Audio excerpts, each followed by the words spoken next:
कुछ पाने की हो आस आस, कोई अरमा हो जो खास खास आशाएं,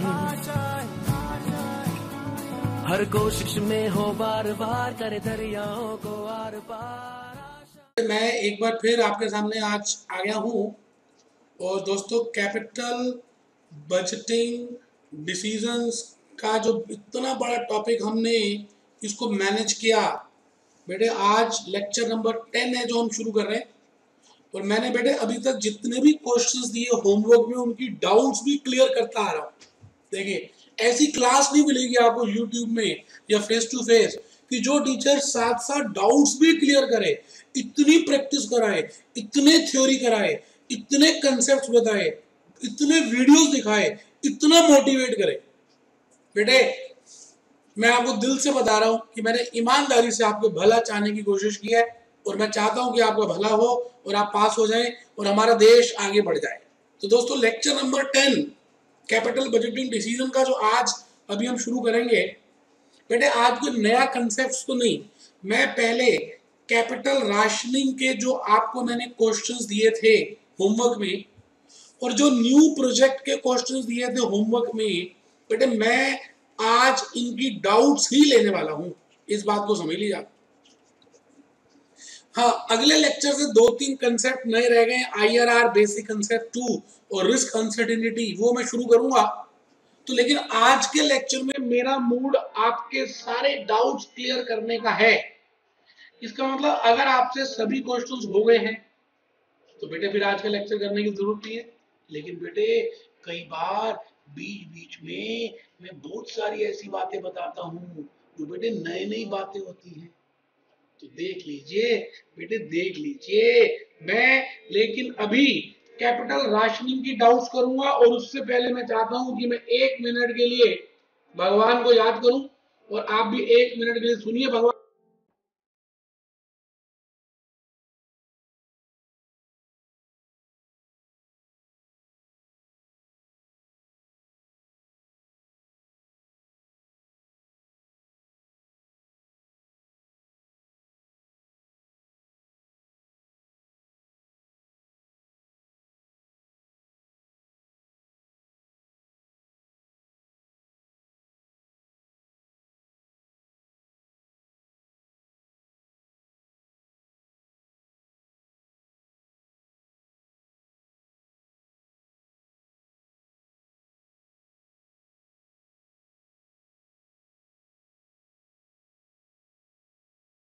वासुदेवाय ओम नमो भगवते वासुदेवाय, ओम नमो भगवते वासुदेवाय, ओम नमो भगवते वासुदेवाय, वासुदेवाय वासुदेवाय वासुदेवाय,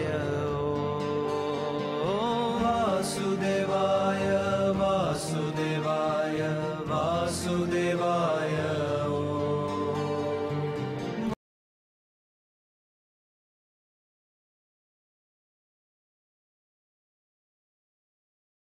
बहुत ही अच्छा लगता है जब आप ध्यान से इस बात को सुनते हैं बेटे। घर में भी जब आप पढ़ाई शुरू करें हर रोज सुबह बेटे, भगवान को मन ही मन या गायत्री मंत्र भी एक बार जाप करके करेंगे। आइए बेटे, मैं रुपेश आनंद आज आपके सामने खड़ा हूं और बेटे डाउट्स डिस्कस करेंगे। और आज मैं आपको रिलायंस की एक बड़ी अच्छी सी वीडियो दिखाऊंगा, धीरू भाई अंबानी की, कि कैपिटल बजटिंग डिसीजन इस तरह की होनी चाहिए।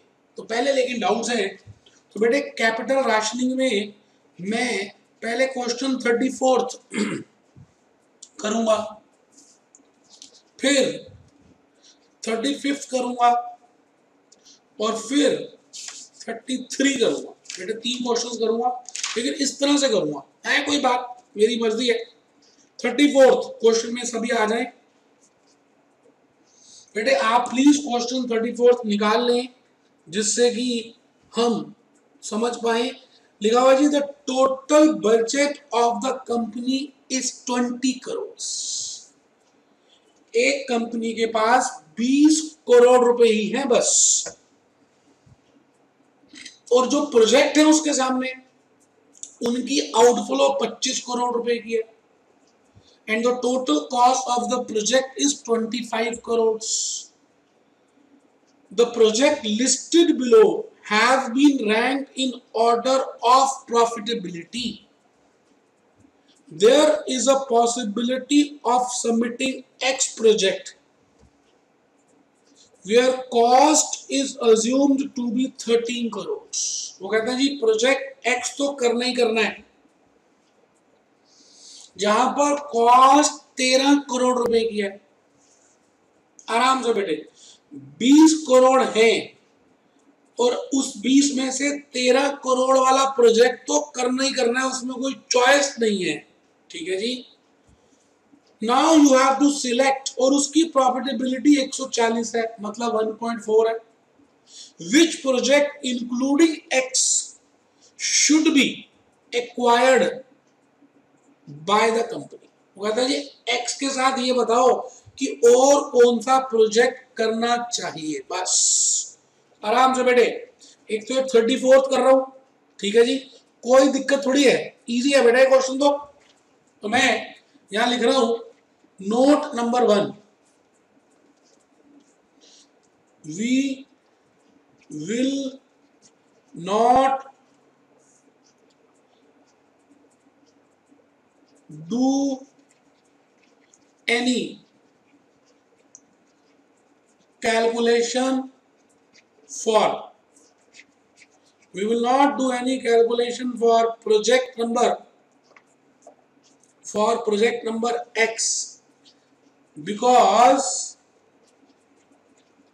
as per examiner's philosophy,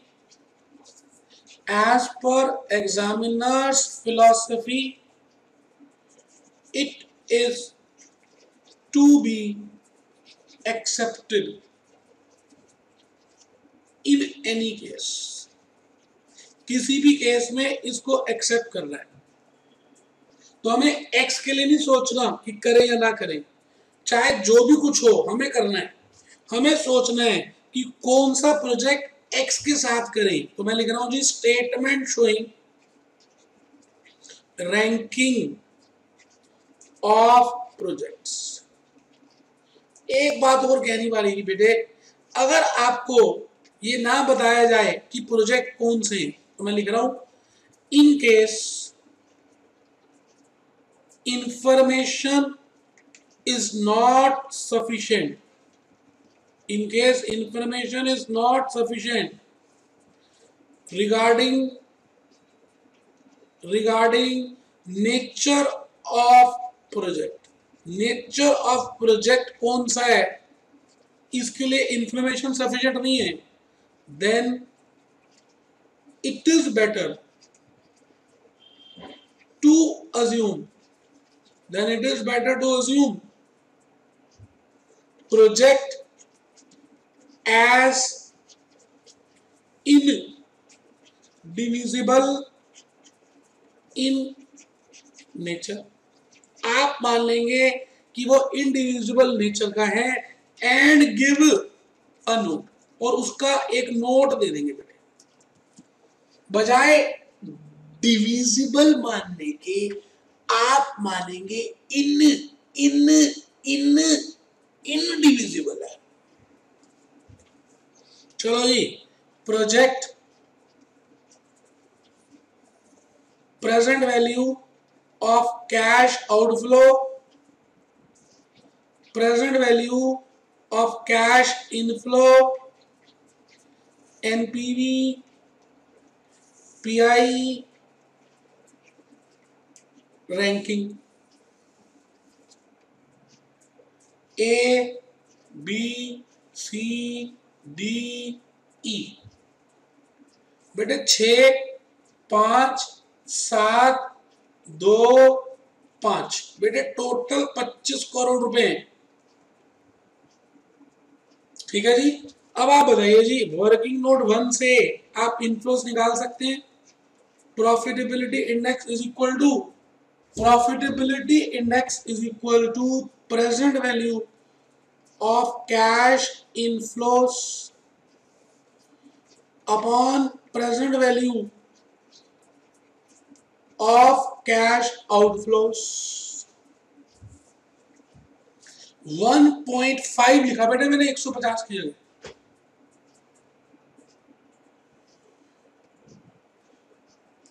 तो बेटे आउटफ्लो 6 है, इनफ्लो निकाल सकते हैं। Present value of cash inflow is 9 crore.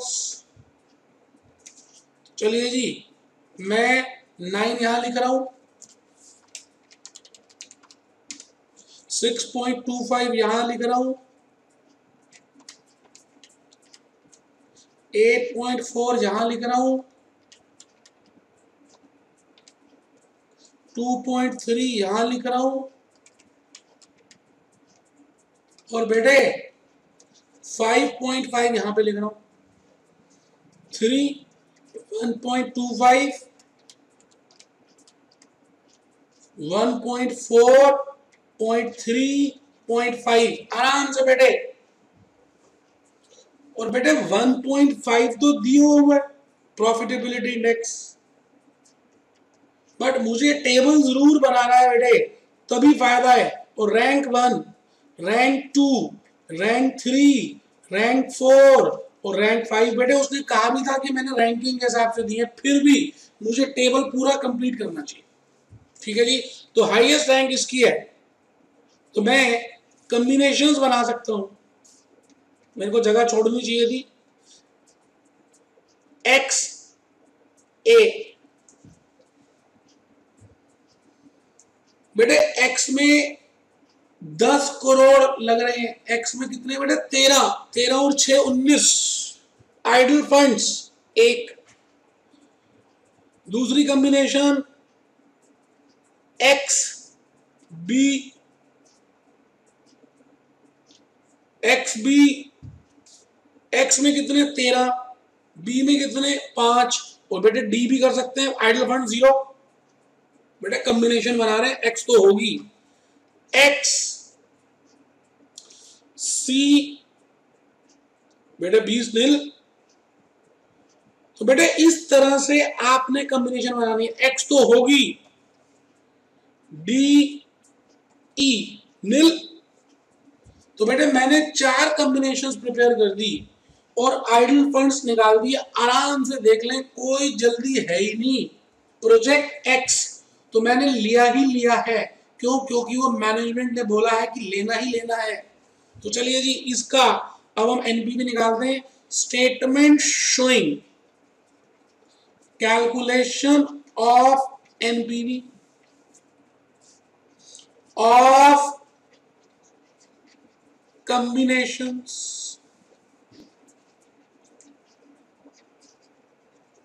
combination NPV idle funds। बेटे पहली कॉम्बिनेशन है एक्स ए, दूसरी एक्स बी डी, तीसरी एक्स सी, चौथी एक्स डी ई। लो जी, आइडल फंड्स भी लिख सकते थे, मैंने लिखे नहीं। एक डैश डैश डैश डैश। लो जी, अब एक्स ए, एक्स में एनपीवी कितनी है बेटे? बेटे 1.4 की वो है, 13 की वो है, तो 1.4 इंटू 13 18.2 का बेटे ये आ गया। 18.2 माइनस 13 5.2 की बेटे एनपीवी आ गई। तो 5.2 तो सभी केसेस में होगी जहां जहां एक्स को एक्सेप्ट कर रहे हैं। प्लस प्लस प्लस प्लस ए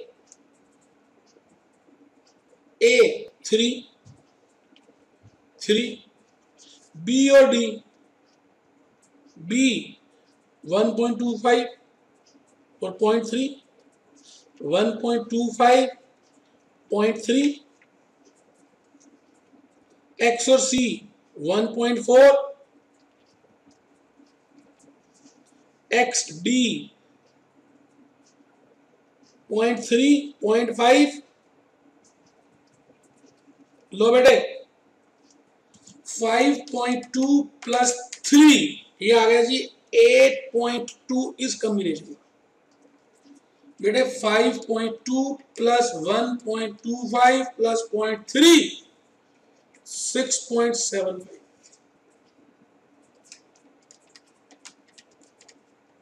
6.6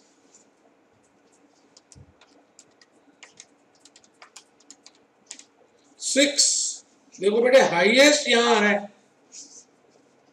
हाईएस्ट आ रहा है बेटे 8.2 चेक कर लीजिए हाईएस्ट आ रहा बेटे 8.2 तो बेटे मैं लिख रहा हूं the management may be advised.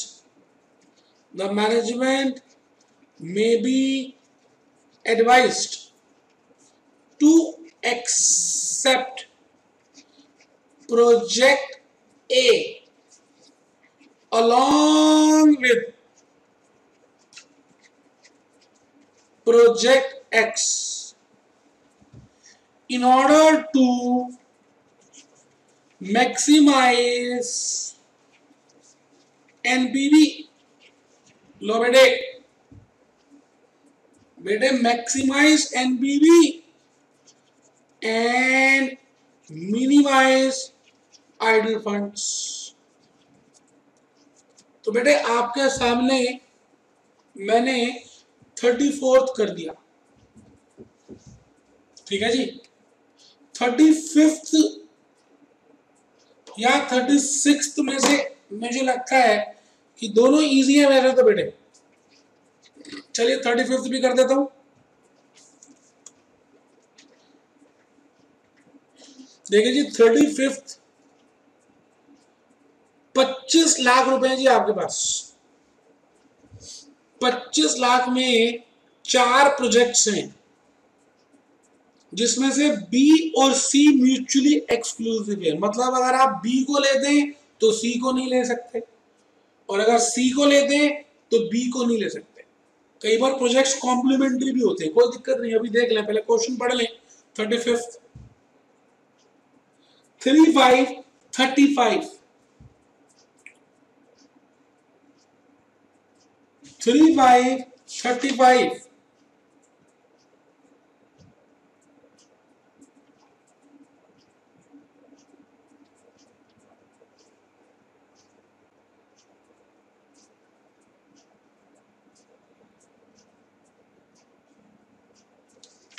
लिख लिया जी।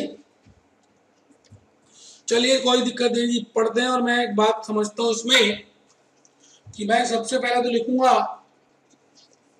As projects B and C are mutually exclusive. As project B and C are mutually exclusive, it implies if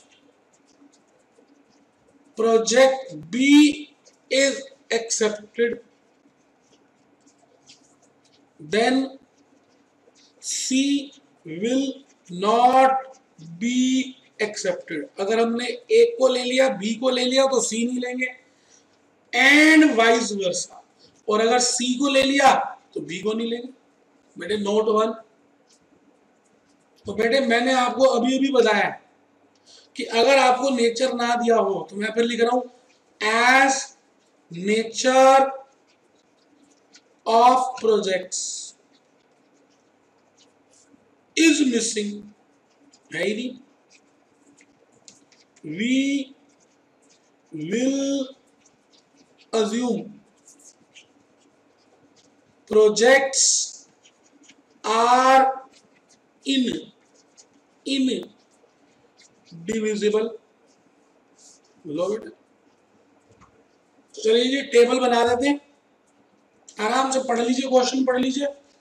25 lakh रुपए हैं आपके पास, 25 लाख रुपए। ठीक है जी। तो बेटे मेहनत कर रहे हैं, कोई मजाक नहीं कर रहे। Statement showing calculation of optimum projects. Project बेटे पहला कॉलम है present value of cash outflows, cash inflows. बेटे एनपीवी, बेटे प्रॉफिटेबिलिटी इंडेक्स और रैंक। मैंने जगह कम छोड़ दी, चलिए कोई नहीं, मैं दूसरा बनाया था। Project present value of cash outflow, present value of cash inflow, NPV, pi, rank और मेरे बेटे कॉम्बिनेशंस। लो जी, तो बेटे आ जाओ ए बी सी और डी। बेटे 15, बेटे 10, बेटे 7.5 और बेटे 6। अब बेटे एनपीवी दिया हुआ है 6, 4.5, 3.6, 3। तो बेटे ये निकाल सकते हैं 21, 14.5, 11.1 और 9। बेटे पीआई भी निकाल दो मेरे बच्चे। 21/15 1.4, बेटे 14.5/10 1.45 अपॉन 7.5, बेटे 1.48, बेटे 1.5, बेटे रैंक 1, रैंक 2, रैंक 3, रैंक 4। तो लिख लीजिए रैंक 1, 2, 3 और 4। बेटे डी, बेटे सी, बेटे बी, बेटे ए और बेटे आइडल फंड्स। लो जी, आपके सामने है बेटे। तो मैंने आपको बताया कि हम ट्रायल एंड एरर मेथड करेंगे। एक बात का ध्यान रखेंगे, बी और सी नहीं ले सकते। तो डी सी, बी नहीं ले सकता क्योंकि सी ले लिया। तो डी में देख लीजिए 6 और सी में देख लीजिए 7.5। तो ए ले सकता हूं।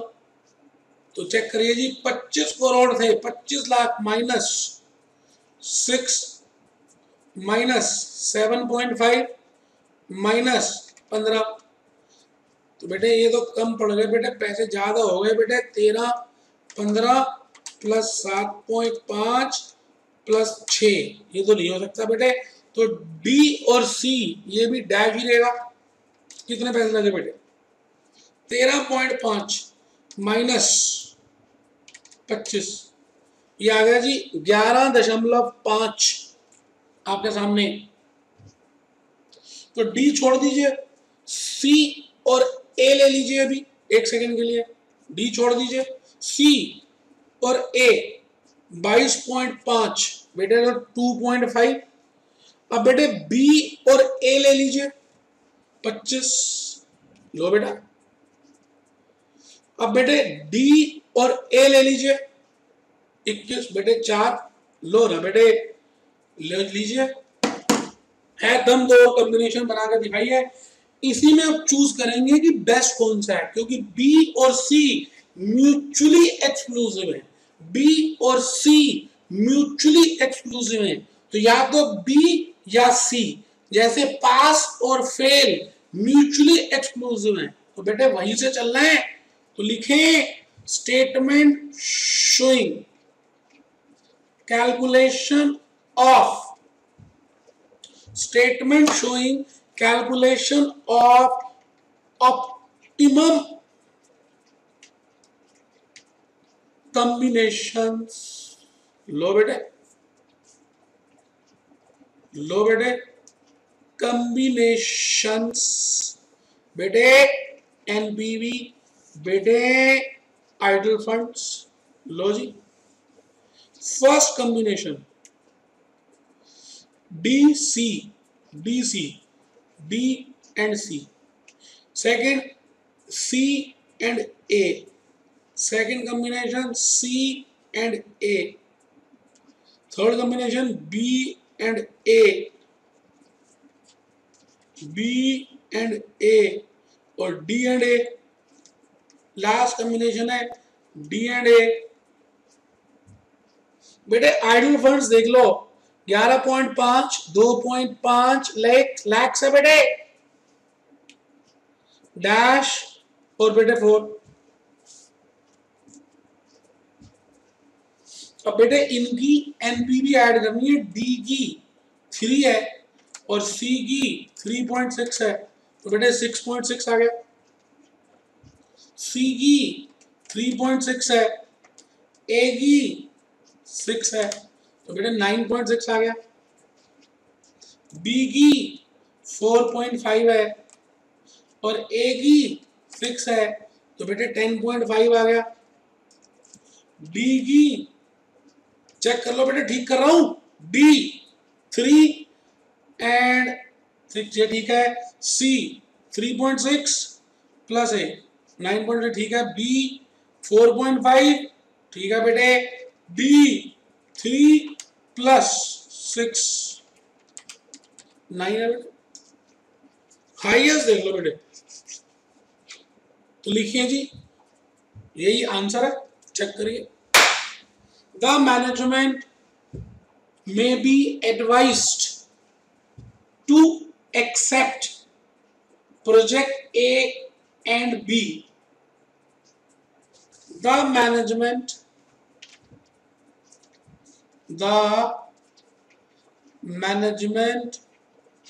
may be advised to accept project A and project B in order to maximize NPV and minimize idle funds। बेटे ज्यादातर देखा गया है कि जो हमारा आंसर आता है वहां पर आइडल फंड्स मिनिमम होते हैं। रूल नहीं है, गोल्डन रूल नहीं है, देखा गया है, देखा गया है, सोचा गया है। देख लीजिए यहाँ पर भी ऐसा ही है। तो आइए जी 36 क्वेश्चन की तरफ बढ़ेंगे। इसका आंसर ठीक कराना मुझे, अभी आ रहा हूँ। क्वेश्चन 36 का आंसर देखो, मैंने ठीक किया हुआ बेटे फेस टू फेस की क्लास में जब ये कराया था तो बच्चों ने कहा था ये ठीक नहीं है, और मैंने सॉल्व भी किया था, बिल्कुल उनकी बात ठीक थी। अभी ठीक करा देता हूँ बेटे। क्वेश्चन 36 आंसर नीचे एक ही है, गलती से 2 आंसर लिखे हुए हैं। Combination 1 is the best combination, optimum combination. बेटे बी सी ई 43 लाख की एनपीवी आएगी, ये आंसर करेक्ट है। और जो मैंने आंसर लिखा है बी सी एफ, ये काट दीजिए, ये आंसर ही नहीं है, गलती से आ गया। ये है बेटे करेक्ट आंसर। पहले तो आंसर ठीक कर लो बेटे। क्वेश्चन 36 करना है। हाँ थोड़ी सी स्पीड तेज है क्योंकि बेटे मैंने होमवर्क भी दिया हुआ आपको। अगर आपने होमवर्क भी किया है तो मेरी स्पीड अभी भी आपको स्लो लग रही होगी। क्यों? क्योंकि आप करके आए हो और आप मेन चीजों को देख रहे हैं। कोई दिक्कत नहीं बेटे। 36 क्वेश्चन मैं निकाल देता हूं, आप एक बार पढ़ें कि क्या है वो क्वेश्चन। ये लो बेटे, ये निकाल दिया।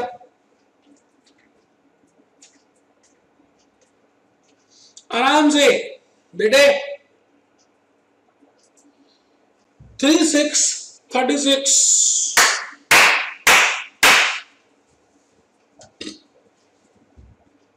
A company has funds of ₹22 lakhs। Underline कर दीजिए, एक कंपनी के पास 22 लाख रुपए ही हैं।